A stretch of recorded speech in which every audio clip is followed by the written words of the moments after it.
Aurora Cellars in Lake Leelanau is a beautiful place to visit year-round with a wide array of offerings that display the grape varietals on the Leelanau Peninsula. We're getting to know their winemaker and his process as Charlie Tinker and Aaron Malone take you to Aurora Cellars for tonight's BrewVine.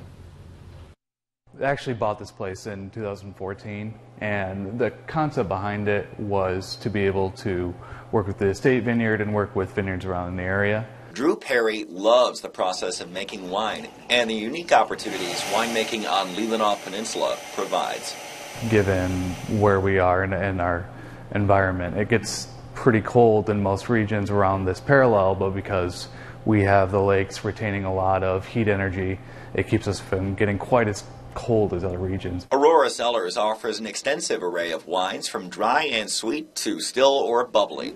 But Drew says that his preference lies in working with the wines that have more aromatics, like a Riesling or Pinot Grigio.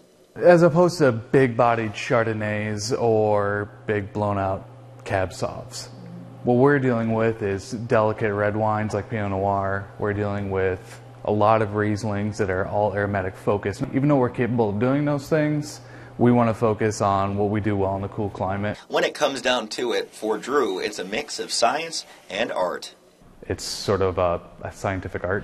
It's one of those things where there's no perfect recipe to making wine. With no perfect recipe, but a lot of training and expertise put into the product, they say it's fun to take one variety in a bunch of different directions. To be able to take Pinot Noir and take it rosé, take it red, or take it bubbly. And I think that, you know, it allows me flexibility, and it also gives people, you know, a chance to really see all these different things that we can do.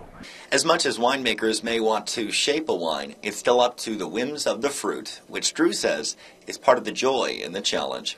I like it because you can't just recreate the same thing over and over again, but if you keep learning and you keep knowing enough, then you should be able to hopefully kind of guide it in the right direction and get it to what you want it to be. For BrewVine in Lake Leelanau, I'm Charlie Tinker.